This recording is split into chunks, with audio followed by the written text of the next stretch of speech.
Welcome back, folks. Mr. Vass here, and I'm put this video together to kind of talk a little bit about your TI-Nspire CX CAS calculator and the AP Calculus exam.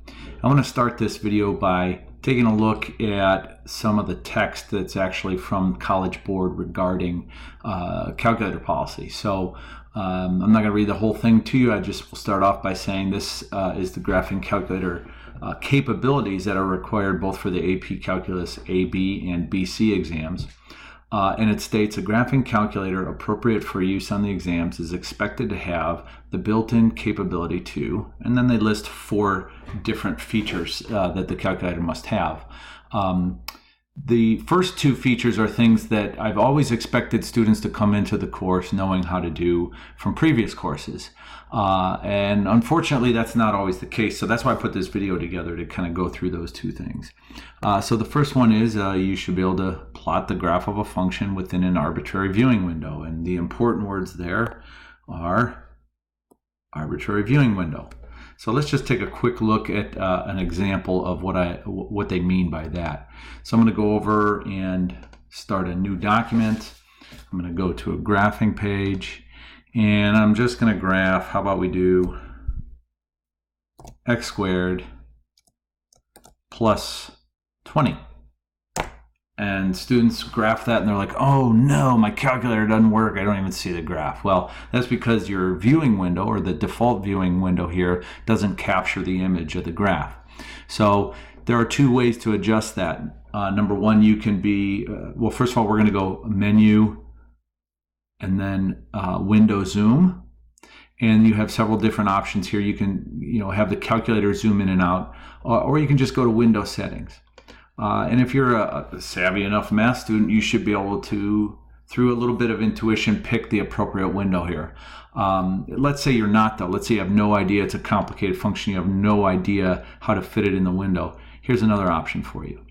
We're going to go to window zoom, and we're going to let the calculator pick it for us. We're going to say, hey, just zoom fit. Give me the best image that you can of the function, and the calculator will do that for you.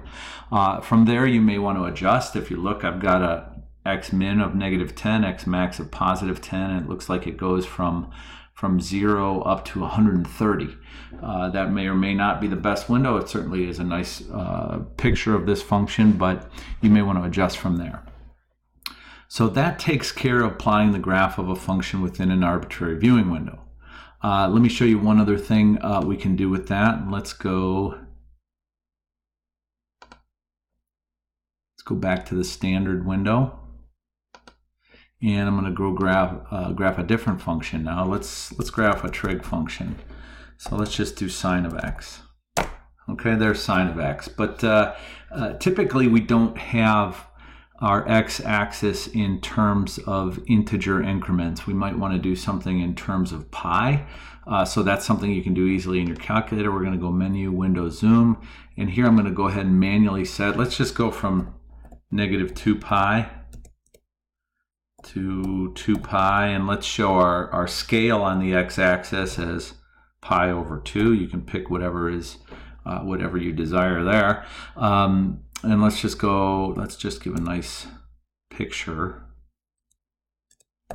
of this graph. Now, with the y scale, I typically will just set that to something where I get nice increments in between tick marks. If you set it to auto, it's going to do some kind of algorithm, and it might give you fractional tick marks. But there, look, we got a nice picture from -2 pi all the way up to 2 pi in increments of pi over 2. So that's a nice feature for the TI-Nspire CAS calculator. If you were to do this on a non-CAS TI-Nspire, it would convert all of these to decimal approximations, which is okay, but it's always nice to see the exact values. Okay, so we've taken care of number 1 here, which is plot the graph of a function within an arbitrary viewing window. Now let's take a look at the second one. Find the zeros of functions, which means solve equations numerically. And I'm going to show you 2 different strategies for how to do that. I'm going to show you one that uses the CAS functionality of the calculator, and another that uses the graphing function, graphing capabilities of the calculator. You may need both, okay, at different times. Before we do that, though, I just want to highlight a couple things here. These last two capabilities that are needed for the AP Calculus exam, that's calculus right there. That's what we're going to spend the bulk of the year doing, is finding derivatives and integrals for functions. So I'm not going to talk anything about that in this video. Just know that your TI-Nspire CAS calculator can do those things. Okay, so let's go now to finding the zeros of functions. I got a couple examples queued up here. The first one is going to be nice and easy. X squared plus 2 equals 4. So I'm going to show you two different ways to do that. Let's just go ahead and start a new document here and clean it up.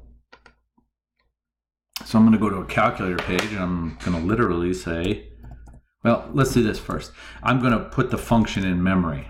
I'm going to solve f of x. And notice that I use a strange equal sign here. I'm going to use this colon equal sign. That means I want to store the value that comes after this to the name f of x. And the function is x squared plus 2. Okay, it says done. So I've stored that to the I've stored the function f of x to be x squared plus 2. Why do I show you this? Because it's kind of neat to, it's a nice and convenient way to evaluate functions. You want to go f of 3, f of 0, f of -8. It'll evaluate the function for you. Okay, but what I was really trying to do is solve the equation x squared plus 2 equals 4. Let me double check. Yeah, it was x squared plus 2 equals 4. So what I want to do now is I'm going to say solve, if we can type it, solve f of x equals 4. And that's not enough. I have to tell it what I'm solving for. I'm actually solving for the variable x. So I go comma x. I grip it and rip it, and I get the answers that I expect, which are -√2 and +√2. Let's say we'd like decimal approximations there.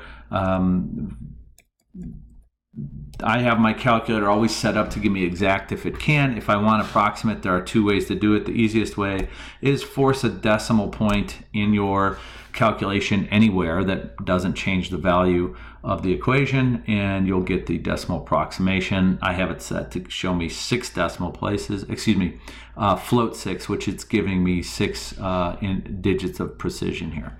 Okay, so that's a pretty easy one. Let me show you how you would do that graphically. So we're going to go ahead and add a graphing page here. And I want to graph f of x. There it is. And I want to know when that equals 4. So I'm also going to graph that there. And I want to find those intersections.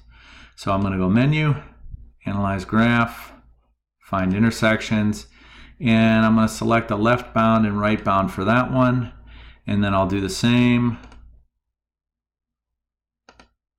Left bound and right bound for that one. And automatically I notice a problem here, folks. The problem is that I'm only getting 2 decimals of precision on my x coordinate for those points, and that's a problem on AP Calculus because my final answer has to be accurate to 3 decimals. We'll talk in class about what that means, but if I'm using less than 3 decimals in some other intermediate calculation, I might cause some additional error in my final answer, and that's a problem. So let me show you a cool feature here of how to increase the number of decimals you see on a graphing page.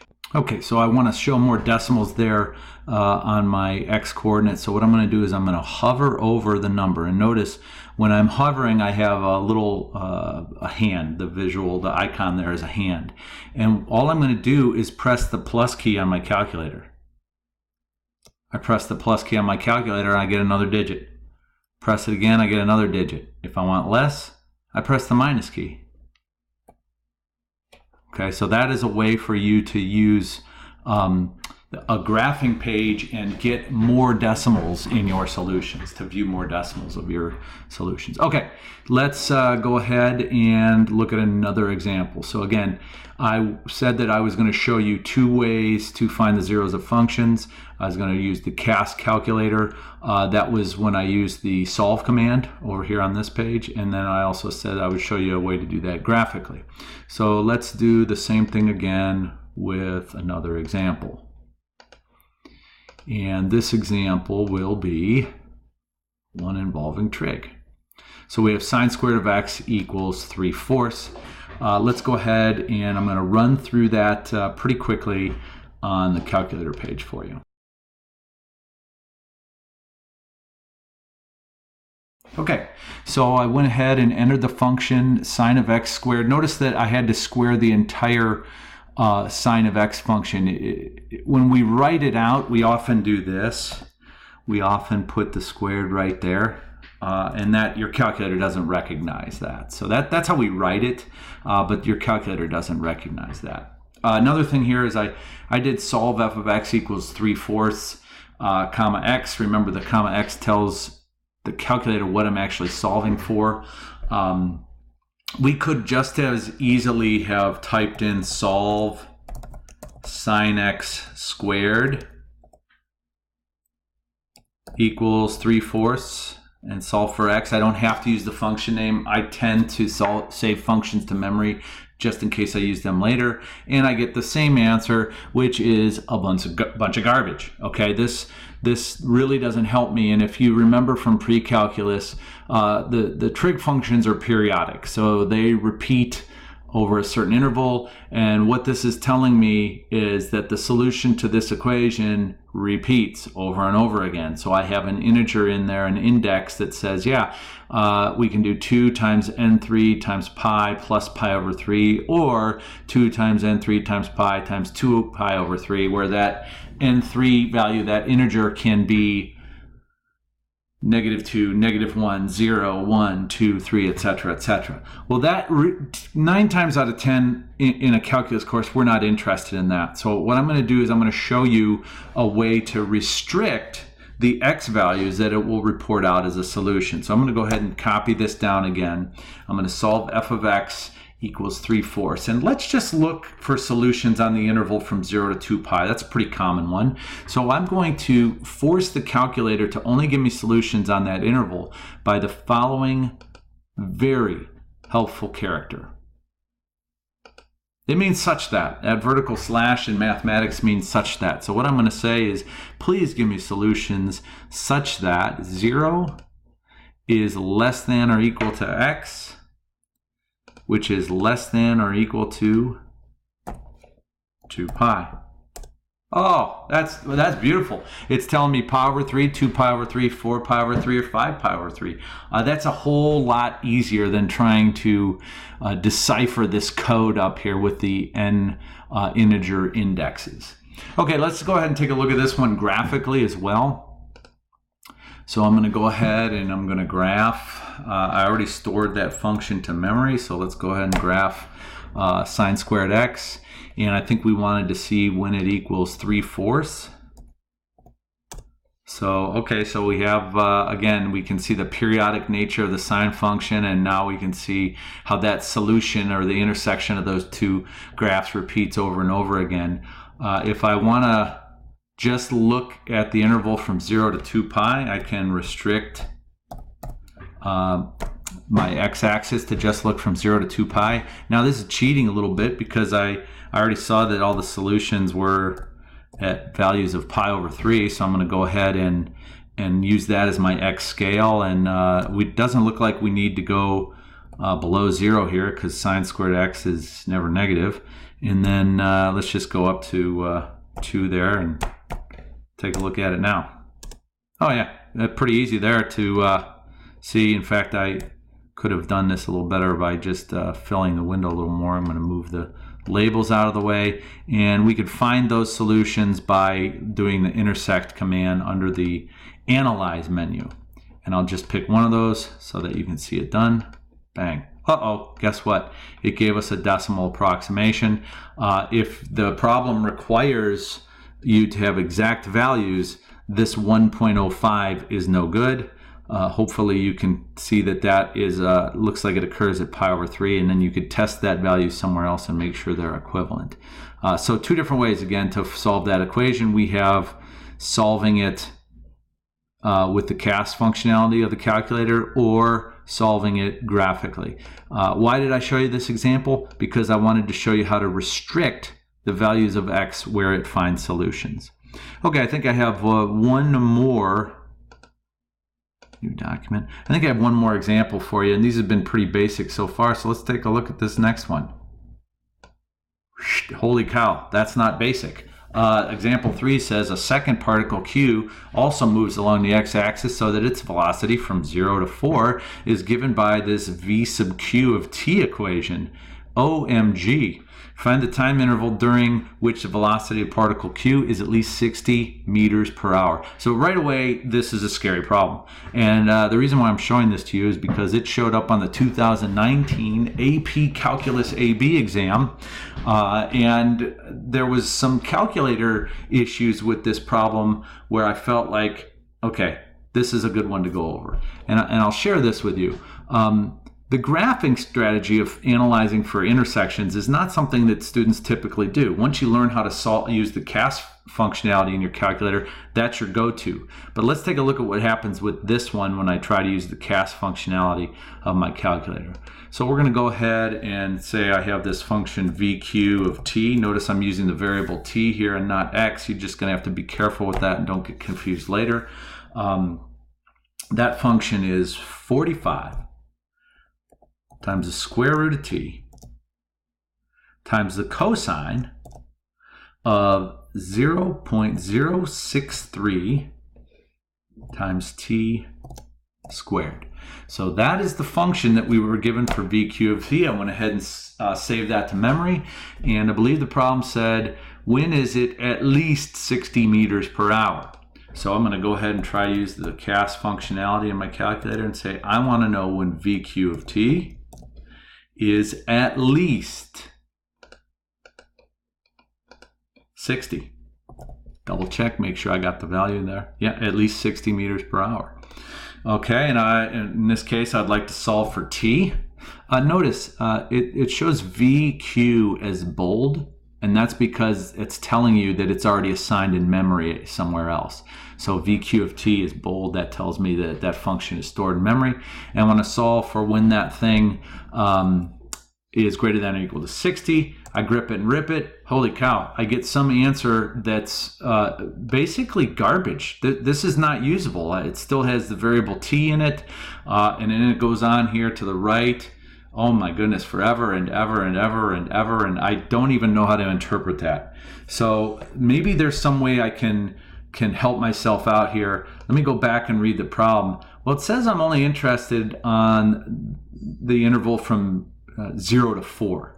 So let's go ahead and restrict t to be from 0 to 4. And we already learned how to do that with the such that symbol. And we're going to go from 0 to 4. And we grip it and rip it. And we get the same garbage. Okay, so this is a place where in the past many students have said, I don't know what to do next. And that's because we don't often use the graphing feature of our calculator. And now I'm going back to this to say, yeah, don't forget, we do need to be able to graph and find intersection points graphically.